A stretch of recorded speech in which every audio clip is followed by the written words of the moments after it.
नमस्कार दोस्तों, LCM online channel में आपका हार्दिक स्वागत है।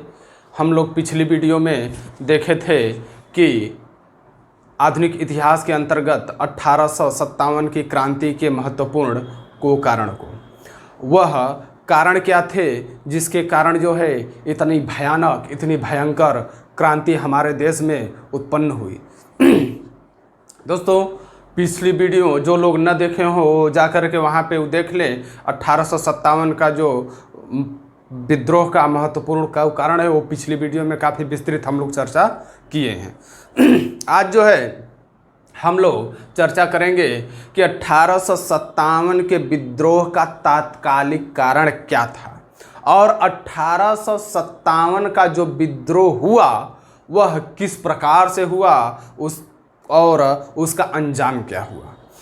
आज जो है हम लोग देखेंगे और इससे पहले थोड़ा सा आपको एक झलक दिखा दें कि हमारे सैनिकों के साथ या उस समय की समाज की जो परिस्थितियां थी वो कैसी थी। दोस्तों, उस समय अगर कोई भी जो है हिंदू धर्म का व्यक्ति यदि समुद्र जो है पार करके दूसरे क्षेत्र में चला जाता था और फिर वहाँ से लौटता था तो माना जाता था कि उसका धर्म भ्रष्ट हो चुका है। मतलब कि हिंदू धर्म में समुद्र को पार करना जो है, हिंदू धर्म में समुद्र को जो पार करना है वह गैर धार्मिक होता था। और इस प्रकार यदि कोई भारतीय सैनिक अगर खान पान में बहुत सारी चीज़ें ऐसी होती थी जो गैर धार्मिक होती थी, अगर उसका सेवन व्यक्ति कर लेता था तो उसका भी धर्म भ्रष्ट हो जाता था। और आंग्ल अफगान युद्ध के समय भारतीय सैनिकों को अंग्रेज़ों ने मजबूर किया कुछ ऐसी चीज़ें खाने को जो उनके धर्म के खिलाफ था। और वहाँ से जब ये लौट करके आते हैं तो समाज उन्हें स्वीकार नहीं करता है। समाज उनके साथ उठना बैठना बंद कर देता है, उनके घर पे आना जाना बंद कर देता है, शादी विवाह किसी समारोह में निमंत्रण देना बंद कर देता है, उसके यहाँ जो है हुक्का पानी बंद हो जाता है, वह समाज से अलग हो जाता है और पूरा समाज एक रहता है और वह व्यक्ति एक जिल्लत भरी जिंदगी बिताने के लिए मजबूर हो जाता है। वह एक अपमानित जो है हो जाता है और वह लज्जित हो जाता है कि हमारा ही समाज हमें स्वीकार नहीं कर पा रहा है। तो दोस्तों, उस समय समाज का और धर्म का बहुत बड़ा महत्व होता था। महत्व तो आज है जब इतनी आधुनिकता हो गई है, इतनी शिक्षा हो गई है, विज्ञान इतना आगे चला गया है, फिर भी लोग अपने अपने धर्म के प्रति आप देखते होंगे कि कितने निष्ठावान है। तो उस समय तो इतनी आधुनिकता भी नहीं थी, उतनी शिक्षा भी नहीं थी और उस समय समाज जो है आप समझ सकते हैं कि किस प्रकार से धार्मिक रूप से जकड़ा हुआ था। इसलिए यहाँ के सैनिक जो ईस्ट इंडिया कंपनी में भारतीय सैनिक जो भारत के सैनिक होते थे उनको बहुत ही कष्ट होता था। आज जो है ये इसी विषय पे हम चर्चा वो करेंगे कि जब अंग्रेज इस चीज़ को देखें कि धर्म को लेकर तो ये सैनिक बार बार जो है कदम पीछे खींच रहे हैं, तो इस तरह से जब ये लोग कदम पीछे खींचेंगे तब तो हमारा सपना ही रह जाएगा। हम पूरे दुनिया को अपने साम्राज्य में बदलना चाहते हैं, पूरे दुनिया पर राज करना चाहते हैं, तो ये हमारा सपना कभी सफल नहीं होगा। इसलिए ये लोग एक तीर से दो निशाना जो है करने का प्रयास किए। क्या 1857 की जो है क्रांति, इसके विषय में हम आज चर्चा कर रहे हैं। तो 1856 ईस्वी में जो है कंपनी का जब नाम लेंगे तो अब आप समझ सकते हैं कि अब तक सारी कंपनियां भारत से बाहर जा चुकी थी। जो एक आध ठो बची थी वह ईस्ट इंडिया कंपनी के सामने सर उठाने का हिम्मत नहीं करती थी। तो जब भी कंपनी का नाम अब हम लें तो आप समझ जाइएगा कि ये ईस्ट इंडिया कंपनी की बात हो रही है, यह ब्रिटिश कंपनी की बात हो रही है, यह अंग्रेजों की बात हो रही है।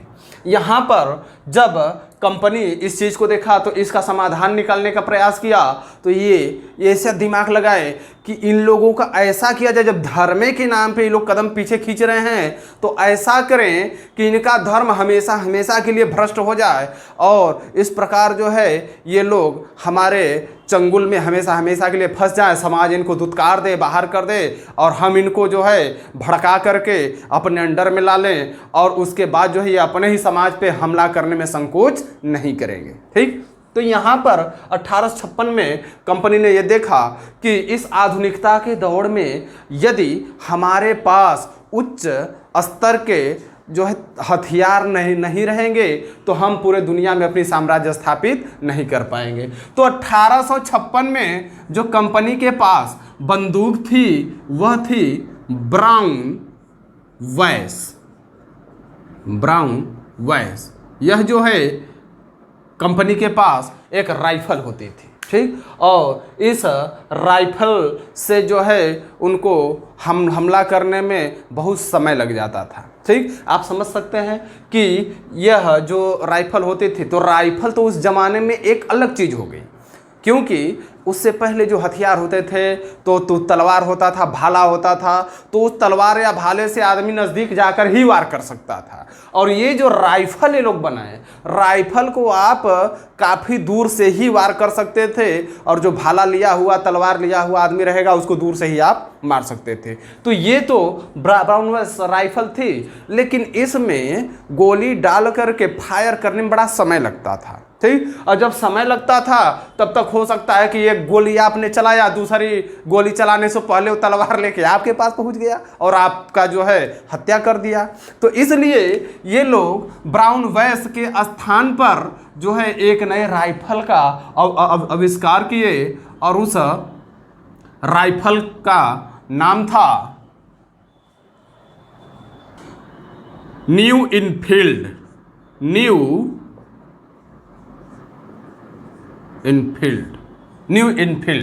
इस राइफल का नाम था। ठीक, इसमें जो है एक कारतूस लगाया जाता था। इसमें जो है एक कारतूस का प्रयोग होता था। ठीक, और वह उस कारतूस के अंतर्गत एक बारूद भरा होता था। तो वह उस कारतूस में जो बारूद भरे होते थे तो बारूद भर करके उसके मुख को जो है चिपकाया जाता था। तो जो चिपकाने का काम हुआ वहीं अंग्रेजों ने चाल चल दिया कि ऐसा करो कि हमारे सेना में तो भाई भारत के हिंदू भी हैं, भारत के मुसलमान भी हैं, तो ये काम करो कि जो है ऐसा जो है इस कारतूस को बनाया जाए कि दोनों का धर्म भ्रष्ट हो जाए। और इस कारतूस में दोस्तों क्या किया इन्होंने गाय, जो हिंदू धर्म में पवित्र पशु मानी जाती थी, और सूअर, जो मुस्लिम धर्म में हराम माना जाता था।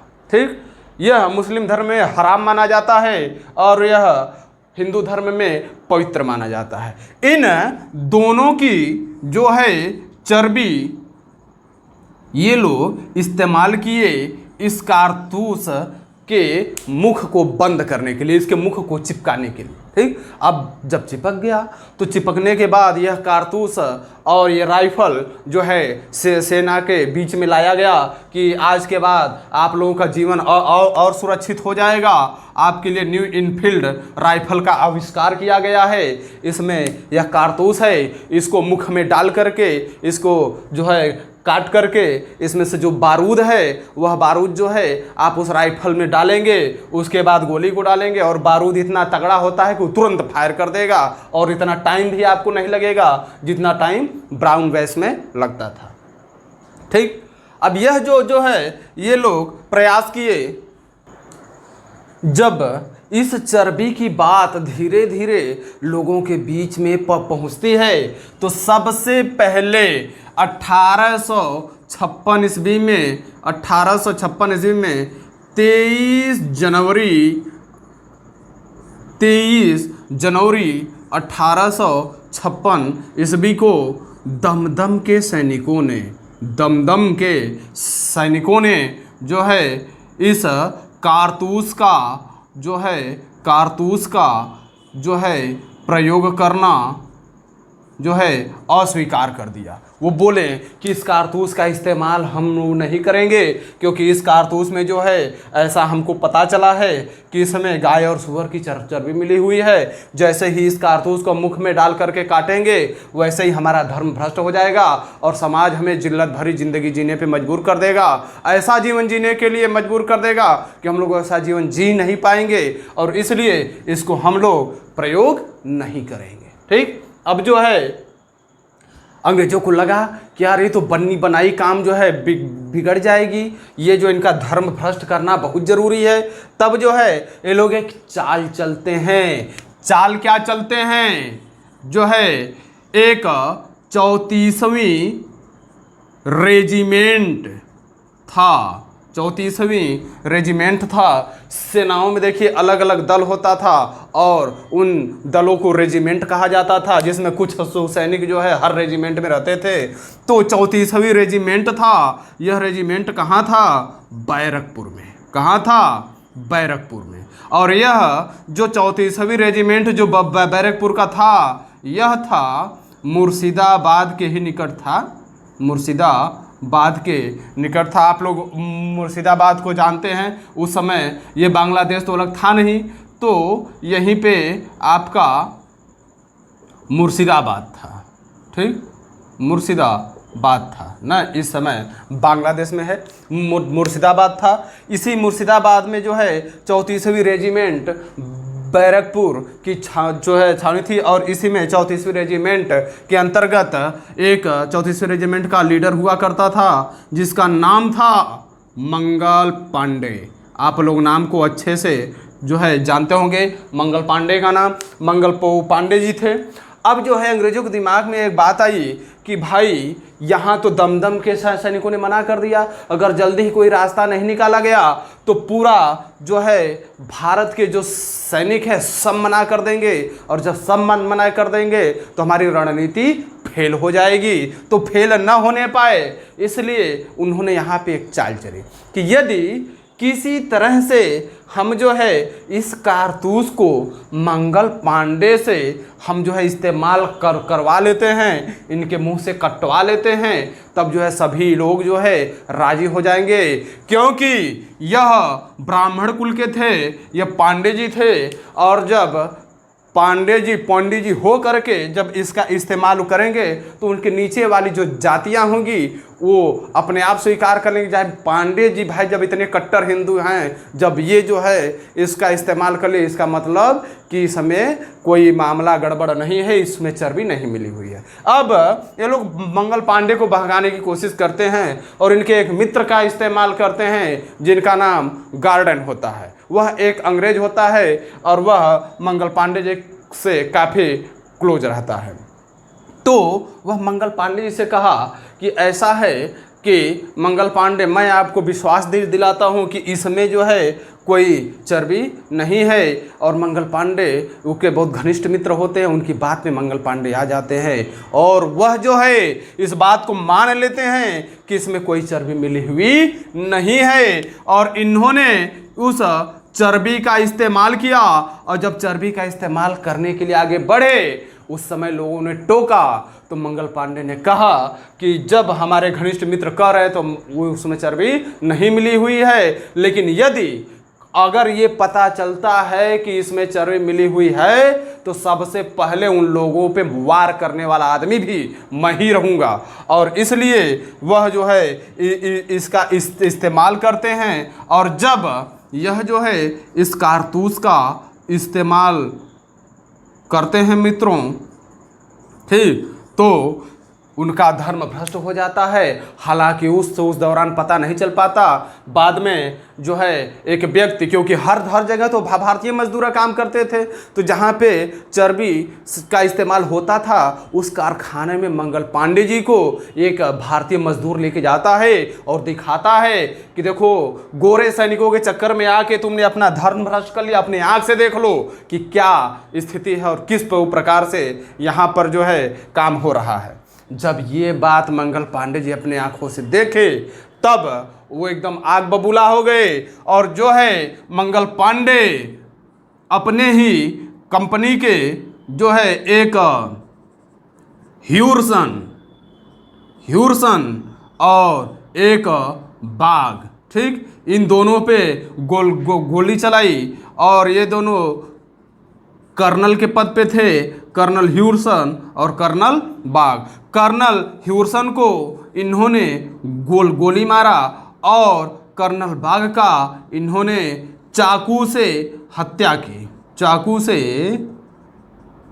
की। मित्रों, यहाँ पे कभी कभी यह क्वेश्चन पूछ लिया जाता है कि मंगल पांडे ने किसको गोली मारकर हत्या की। तो गोली मारकर हत्या की तो ह्यूरसन की बात है, जबकि आप सामने आपको कर्नल बाघ भी रहता है। और जब ये रहेगा कि 1856 में मंगल पांडे ने किसकी हत्या चाकू से की, तब कर्नल बाघ का जाए। इन दोनों को मारने के बाद यह जो है इनकलाब का नारा लगाते हैं और अंग्रेजों से मुक्त होने का आह्वान करते हैं। और चूंकि ये छावनी के अंदर ही थे, इसलिए इनको गिरफ्तार कर लिया जाता है और सारे अंग्रेजी सैनिक मिलकर के मंगल पांडे को गिरफ्तार कर लेते हैं। मंगल पांडे को क्या कर लेते हैं? गिरफ्तार कर लेते हैं। ठीक मित्रों, जिस दिन वह कर्नल ह्यूरसन और कर्नल बाघ की हत्या की, वह दिन था 29 मार्च 1856। 29 मार्च 1856। ठीक, और इसी दिन उनको गिरफ्तार भी कर लिया जाता है। और गिरफ्तार करने के बाद मंगल पांडे जी को जब गिरफ्तार कर लिया जाता है दोस्तों, तो उसके बाद इनको 8 अप्रैल को फांसी दे दी जाती है। 8 अप्रैल को फांसी दे दी जाती है। ठीक, और जब 8 अप्रैल को पूरे खुले मैदान में फांसी दे दी जाती है कि मंगल पांडे को ऐसा फांसी दिया जाए कि लोगों के अंदर दहशत बन जाए, लोगों के अंदर डर बन जाए कि जब भी ऐसा कोई विरोध करेगा तो उसको हम लोग इसी तरह बीच चौराहे पे फांसी पे लटका देंगे। और इस बात से डर करके लोग जो है हमारे खिलाफ जो है खड़ा होना छोड़ दे और हमारा विद्रोह करना छोड़ दें। इस घटना के बाद इस महान क्रांतिकारी की जो है हत्या कर दी जाती है। फांसी के माध्यम से इसको फांसी पे चढ़ा दिया जाता है। लेकिन यह मंगल पांडे एक ऐसी चिंगारी उत्पन्न कर देते हैं कि यह जो है इनका जो फांसी है एक क्रांति के रूप में बदल जाता है। पूरे भारत के जो सैनिक थे, जहाँ जहाँ छावनियाँ थी, जिनको जिनको पता चला कि ये लोग धर्म के खिलाफ जो है मंगल पांडे जी ने जब जो है विरोध किया तो उनको फांसी पे जो है चढ़ा दिया, तो सबके अंदर ज्वाला धधकने लगती है। सब जो है इस बात को ठान लेते हैं कि अब जो है अंग्रेजों को हम मार के रहेंगे, इनको भगा के रहेंगे। और इस तरह से अंग्रेज किसी के नहीं है, सबके अंदर ये बात हो जाती है। और यह बड़े पैमाने पे एक ही डेट निर्धारित किया जाता है। और उस डेट निर्धारित करने में एक जो है प्रतीक एग्जाम में खूब पूछा जाता है कि वह प्रतीक क्या होता है। जब जो है 1857 की क्रांति होती है तो कमल का फूल और सूखी रोटी, जासूस जो है भारत के हर जगह जाते हैं, हर जगह जाकर के सिर्फ लाल कपड़े में वही चीज़ खोल के दिखा देते हैं। तो फिर ये बताने की जरूरत नहीं होती है कि 1857 की क्रांति की शुरुआत जो कब किया जाना है, इसकी सूचना लेकर के आया है। इस चीज़ को हम लोग अगले वीडियो में देखेंगे। इसमें थोड़ा सा हम लोग देख लेते हैं कि कौन कौन सा क्वेश्चन बनता है। तो सबसे पहले ये पूछा जाता है कि 1857 की क्रांति का मूल कारण क्या था। तो न्यू इनफील्ड राइफल के अंतर्गत जो कारतूस का प्रयोग था। अब इसमें कई प्रकार से प्रश्न बनता है, ठीक, कि कारतूस में चर्बी मिली हुई थी या कारतूस में गाय और सुअर की चर्बी मिली हुई थी, ठीक, या ब्राउन बैस के नाम पर न्यू इनफील्ड राइफल का इस्तेमाल किया जाना था। ठीक, तो ये सब सारे प्रकार के प्रश्न जो है आपके सामने आते हैं। ठीक, इसके बाद अगला प्रश्न ये बनता है कि 1857 की क्रांति के पहले सबसे पहले कहाँ के सैनिकों ने कारतूस का प्रयोग करने से मना कर दिए थे। तो दमदम के सैनिकों ने। ठीक। दमदम के सैनिकों ने किस डेट पे मना किए थे? तो 23 जनवरी 1856 ईस्वी को। हालांकि यह डेट बहुत कम पूछता है, लेकिन दमदम के जो है ऑप्शन आपको हर जगह दिखाई देते हैं। और इसके बाद जो है अगला क्वेश्चन बनेगा कि मंगल पांडे किस रेजिमेंट के सिपाही थे? तो 34वीं रेजिमेंट बैरकपुर के सिपाही थे। ठीक, 34वीं रेजिमेंट बैरकपुर के सिपाही थे। यह भी पूछा जाता है कि 34वीं रेजिमेंट बैरकपुर जो है कहाँ स्थित था? तो मुर्शिदाबाद में स्थित था। ठीक, और ये भी पूछा जाता है कि मंगल पांडे जो है किस दिन जो है सैन्य विद्रोह किए और जो है मेजर ह्यूर्स, कर्नल ह्यूर्सन और कर्नल बाग की हत्या की? तो 29 मार्च 1856 ईस्वी को। ठीक, कभी कभी ये पूछ देता है कि मंगल पांडे ने जो है धार्मिक विरोध को करके सैन्य विद्रोह करके कि किनकी हत्या की? तो ऑप्शन में दोनों का नाम रहता है, कर्नल ह्यूर्सन और कर्नल बाग की हत्या की। इसके बाद ये भी बहुत ज़्यादा प्रश्न आपको मिलता है कि मंगल पांडे को फांसी कब दी गई? तो मंगल पांडे को फांसी दी गई 8 अप्रैल को। ठीक, और इस प्रकार से इतने जो प्रश्न है ये बार बार आपके एग्ज़ाम में पूछे जाते हैं और बार बार जो है बहुत महत्वपूर्ण प्रश्न है। इनको आप नोट्स में बनाते रहिएगा, लिखते रहिएगा। अब जो है अगली वीडियो में हम लेकर के आएंगे कि किस प्रकार से यह जो चिंगारी मंगल पांडे की फांसी से उत्पन्न हुई, यह चिंगारी किस प्रकार से मेरठ में आती है, किस प्रकार से लोग संगठित होते हैं और एक नई ऊर्जा के साथ ये लोग कहाँ बढ़ते हैं? दिल्ली। और किस प्रकार से वहाँ के 82 साल के बुजुर्ग मुगल बादशाह बहादुर शाह जफर या बहादुर शाह द्वितीय को अपना लीडर बनाते हैं और वह बुजुर्ग बादशाह जो है उस अवस्था में भी वह क्रांति का झंडा जो है बुलंद कर देता है अंग्रेजों के खिलाफ और उसके नेतृत्व में एक भयानक क्रांति होती है और अंग्रेजों के छक्के छूट जाते हैं। पूरे दिल्ली छोड़ के अंग्रेज भाग जाते हैं और पूरे दिल्ली पर जो है भारतीय सैनिकों का कब्जा हो जाता है। इसको हम देखेंगे अगले वीडियो में। और तब तक के लिए पिछले वीडियो आप लोग देखते रहिए और एक कॉन्सेप्चुअल हम हिस्ट्री पढ़ा रहे हैं और एक बार इस सीक्वेंस के साथ आप पढ़ लेंगे तो पूरी इतिहास आपको यहीं से तैयार हो जाएगी। अन्य कोई भी चीज़, कोई भी किताब, कहीं से भी आपको कुछ पढ़ने की ज़रूरत नहीं है। रही बात क्वेश्चन की, तो हम जो है जब अनाउंस करेंगे तो हर जिस तरह से मैं पढ़ा रहा हूँ उसी तरह से मैं टेस्ट सीरीज लेके आऊँगा और उस टेस्ट सीरीज में जो भी अधिक से अधिक जो है वो पार्टिसिपेट करेगा, सबसे अच्छे अंक लाएगा, उनके लिए सम्मान जो है पुरस्कृत किया जाएगा। और इसी के साथ आज जो है हम जो है बंद करते हैं वीडियो। जय हिंद, जय भारत।